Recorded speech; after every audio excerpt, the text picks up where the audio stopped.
What's going on? This is JDB here with a quick, well, I don't know if it'd be a quick video, but here's another video. This video is probably going to be titled "How Having an Affair Made Me a Better Mother." And this is an article that I wanted to do for a while. I think I've had it. I think I first saw it maybe 2 months ago, and it's from YahooNews.com or Yahoo.com. And it's titled "Why Having an Affair Made Me a Better Mother." Now I'm going to read a paragraph from it and I'll give you a little commentary. It said, "When I was single, I swore I'd never settle for less than I deserve. So when I married Brandon, I was confident I had found someone with whom I could build a life based on love and respect. And of course, the biggie, no cheating. My father had cheated on my mother and they'd split when I was young. Because of that, trust and honesty in relationships were critical to me and infidelity was a deal breaker. Brandon understood this, so armed with that, I thought and so armed with what I thought was a mutual understanding, we began our future together." Okay, so basically she's giving some backstory, and from what I can surmise from that is that she doesn't trust men. Her father cheated on her mother, so she really doesn't have a trust for men. Let's move on. You say, "In our early years together, I'd admit that I'd overlooked some red flags. Brandon was handsome, charming, and overprotective, although that protection sometimes came off as possessiveness." Here women go with this possessive crap. "He was so passionate about pursuing a career in the arts that I decided to refocus my own artistic goals, knowing we needed a stable income if to start a family. Sometimes we fought, and at times Brandon could be mean and dismissive of my feelings. But all couples argue, so I didn't overthink it. We had a good relationship despite our ups and downs." So basically, it just seems like the average things that go on in a relationship. You're gonna have the arguing, you're gonna have the different opinions, of course, when you have two people, together. So it's not really red flags. I mean, okay. 5 years into our marriage, when I was 8 months pregnant, I discovered that Brendan had been having an affair for several months with a coworker. After he accidentally left his email open, I was shocked and I began questioning everything about our relationship and, most dangerously, about myself. I knew that I should leave him, that I couldn't move past this.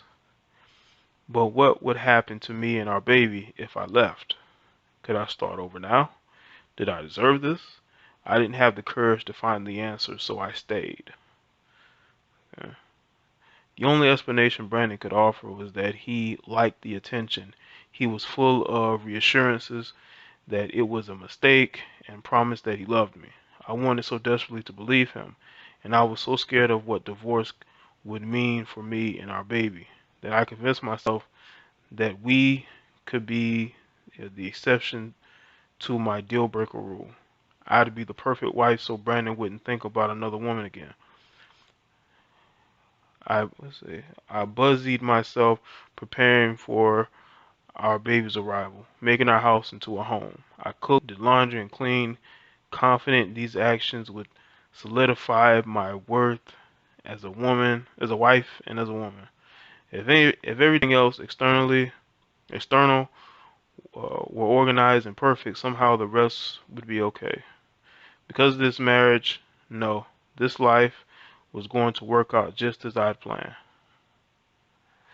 The years that followed was a blur. I worked a stressful 9 to 5 county job that provided us benefits, gave birth to a second child, and ran our household, allowing Brandon to follow his dream in the arts. And I kept myself so busy that I became numb to my emotions. Then I reconnected with my old friend Ryan, and everything changed.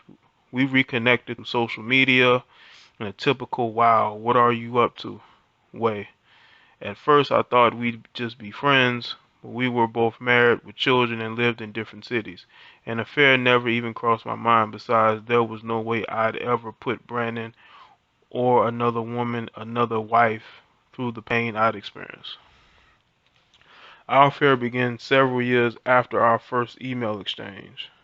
Eventually, emails turned into texts, texts turned into calls, and suddenly we were both had crossed an emotional line. We talked about everything, and for the first time in years, I felt heard. Ryan reminded me of who I was and all the dreams I had put on hold so that my husband could follow his. We knew each other's histories and demons, and we accepted each other's completely. He made me feel more beautiful than anyone ever has.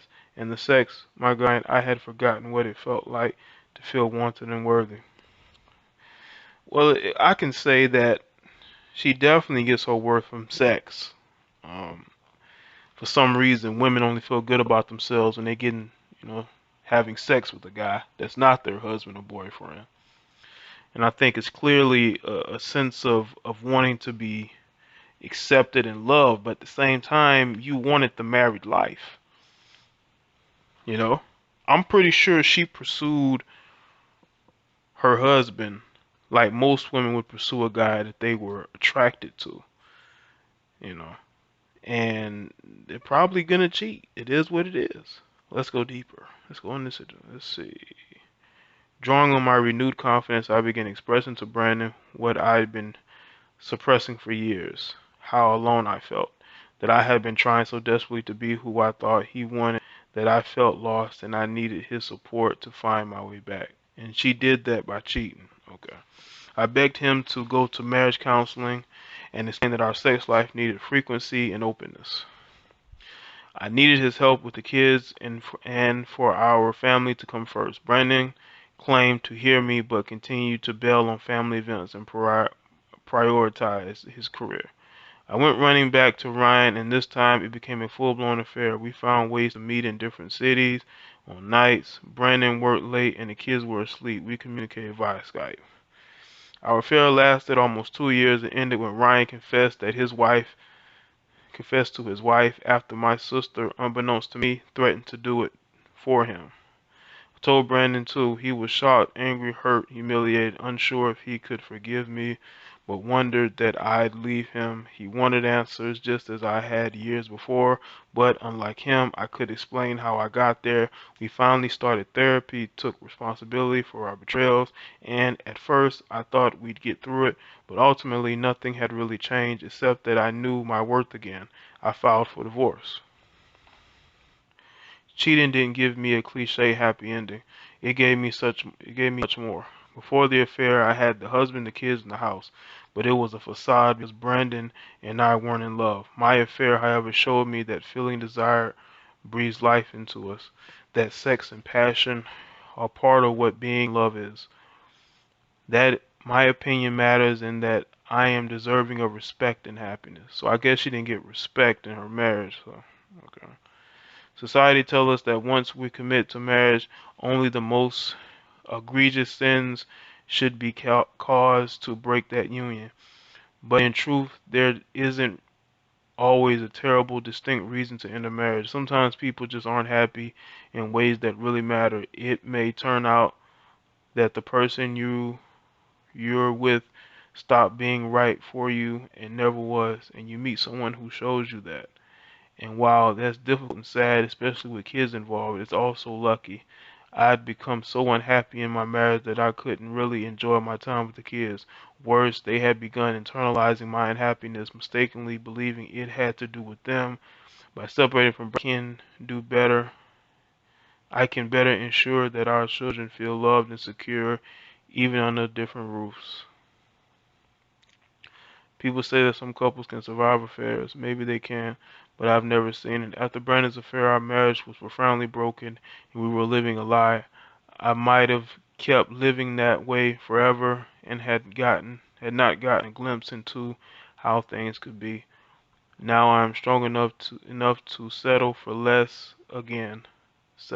Never settle for less again. For these things I will forever be grateful. The strength I didn't have when I found my husband's affair, I found through my own. Okay, so is she gonna say about her affair? I'll just say this. This is why marriage has become obsolete because you have women who are so busy trying to compete not only financially with their husband, but they're trying to compete in accomplishments, But it's saying, well, they're trying to compete for attention. This man is probably working. He's probably the only one in the house that's working.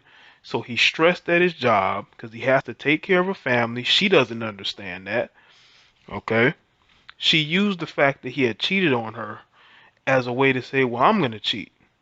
Now, do I think she's being honest about the several years before she started cheating? No. This woman's probably been trying to cheat for a while because women are very spiteful. They never forget when you cheat on them or you do something to them that pisses them off or makes them upset. And I'm pretty sure she had been planning to cheat for a long time because women are very calculating and they know when to strike. That's how a lot of women are. And she also said about how she felt a sense of self-worth and happiness in being a single mom. That is the feminist ideology. How in the fuck are you happy being a single mom? But then when you think about it, now she date, she can have as much promiscuous sex as she wants without having no strings attached. That's what a lot of these women want. They want to be able to work in a corporate American environment. They want to be able to have all the accomplishments, but at the same time, they want to have a great personal life. Can't have both because women who are trying to compete with men are just going to compete with their husbands, and that's going to make for a bad relationship. Like it really is. It's going to make for a bad relationship. And for her to say that that affair made her a better mother, I think she's being disingenuous. I think that she's not being honest with herself. How in the fuck is being a single mother who wants to just sleep around, who wants to work all the time, how is that going to make you a better mother? Explain that to me. And let me know what you think in the comments section.